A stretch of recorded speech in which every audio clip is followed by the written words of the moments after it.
of the Daily Trust is here with me, and we're looking at the subsidy removal, what to expect, what's going to happen from here on. Thank you, Kayode, for joining us, taking time out to be with us this morning.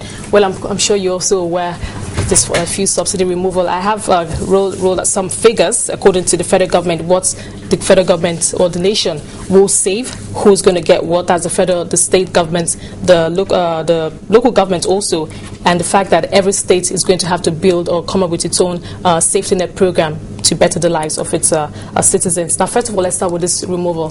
What were your first thoughts or reaction when you heard about the sudden removal of the fuel subsidy? I want to say that I'm highly disappointed. Honestly, fuel subsidy removal is an ingredient for an economy growth. But in Nigeria today, fresh subsidy we have done, the first subsidy removal we have done yesterday will not only lead to chaos, it will lead to anarchy. Okay, let me, sorry to butt in here. I know everybody, we all have our own opinions, for and against the removal of this fuel subsidy. I have personally listened to all the arguments for and against, and I'm sure you have also. But would you say that, despite the fact that perhaps it's possible that, as many analysts have said, that economically or economic-wise we may not be ready for it, but the fuel subsidy removal in itself, do you agree that it's something that should be done, whether or not we're ready for it? We are not right for fuel subsidy removal in Nigeria. We all agree that fuel subsidy is good for economy to grow. Okay. You cannot kill somebody.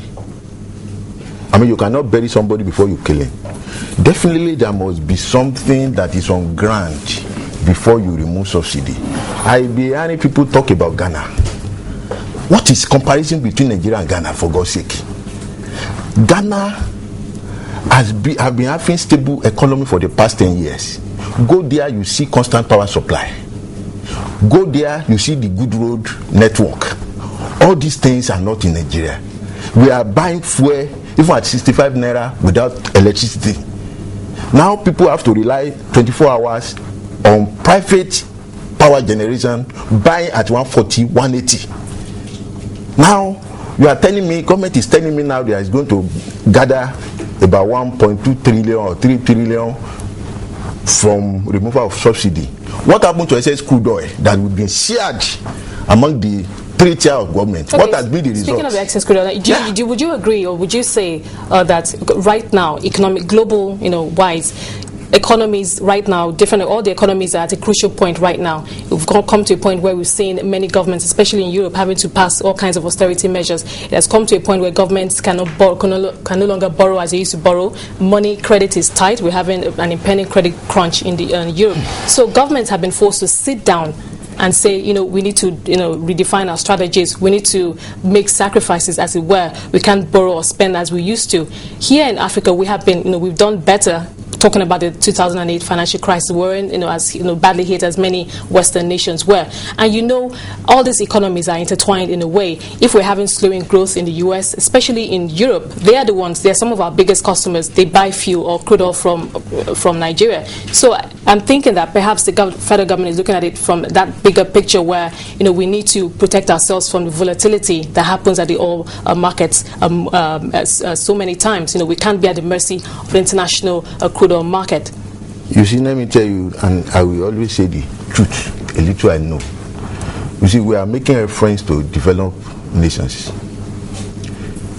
The developed nations we are mentioning, they are not there today. They've been there for many years, and there are stages they pass to get to the level they are. So we're talking about the problems they have, not the fact that they've been able to develop their economies. They're in crisis. Europe is in crisis right now. Yes, there is a crisis right now. Yes, so export demand for us, our crude oil export, might be affected because if we're having slowing growth that is not up to 1% in the major economies in Europe, the UK, Germany, France, and Spain, we've seen what's going on. So if they're having good problems, definitely it will affect demand for our own exports, crude exports, which we heavily are dependent on. So perhaps have this, that angle that the federal government is looking at, that we need to tighten our belts. Many of these economies, they're all reviewing their budgets, tightening their budgets, coming out with all kinds of harsh austerity measures. We don't exactly have austerity measures here, but it's better for us to be in a safe position where we're not at the mercy of whatever problems they're having in the West. You see, let me tell you something, and I will conclude what I've started. You see, we are all what is up in interplay now is an IMF policy, and Nigerians, being as we are, we always accept policy that we will start it, but definitely may not know the end of it. We started something like that related to this. We call it the structural adjustment program. At the end of the day, you've seen what led Nigeria to our currency devalue. We started, everything just went out of place. Now, whether we have crisis in developed nations, and we are expecting that it will snowball and it will affect us in Nigeria, and that is the reason why we are doing this. Honestly, we are not looking at the economy critically, and we are not playing along with fundamentals of the Nigerian economy.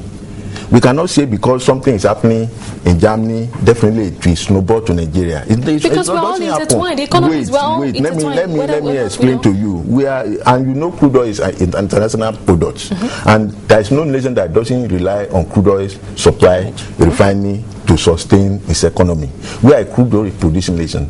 We are producing right now over 2 million barrels per day, and definitely we thank God that there is peace at the Niger Delta, and we are even overproducing by almost around 4,000 barrels per day, and that is an added opportunity for us. Now we don't have what they have in their country to even sustain, or to say because they are going to introduce some certain measures to contain certain things that are going to influence the economy. We don't have all those things in place in Nigeria. Think about refinery. We don't have refinery here. So without that, we've even exposed Nigerians to international fury and crisis in the international market. Definitely, if there's any crisis, look at what is happening in the Gulf of, in the Gulf region now. Crisis upon crisis. Now, if there's any crisis now that Iraq or Iran cannot supply crude oil into the international market, definitely the price will move up. Currently, as at yesterday or before Friday, a crude oil price of a barrel was 110. Now, I can tell you, in the next first quarter we are now, if there is any crisis as we are likely to experience in the Gulf region, definitely the crude oil price may jump up, and that will affect us locally. And even without that, look at immediately the announcement was made yesterday. All the filling stations shut down. Now in my village in Esauke, I called somebody this morning now. A liter of fuel now is 180, and that is my challenge, my problem. Okay, let's get down to the nitty gritty. Yes. According to the federal government, when calculations were made, yes, talking about fuel subsidy, now arriving at right from point A. I will tell you.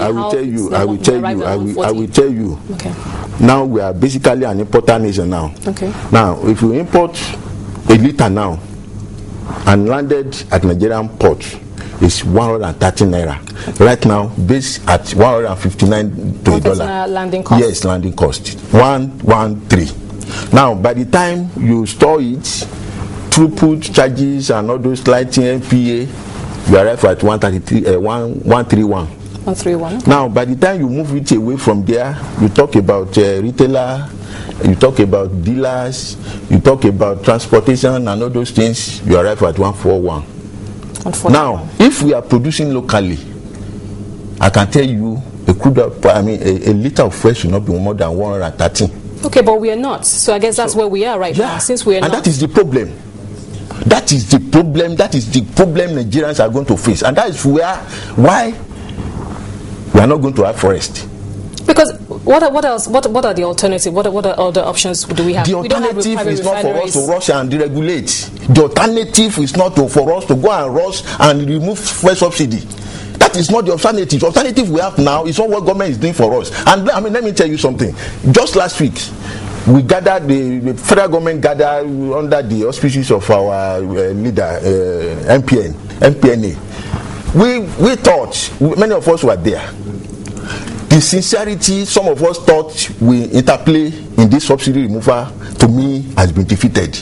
The finance minister told us, begging Nigerians to accept the federal government decision to deregulate, and he said specifically that they are looking up to April this year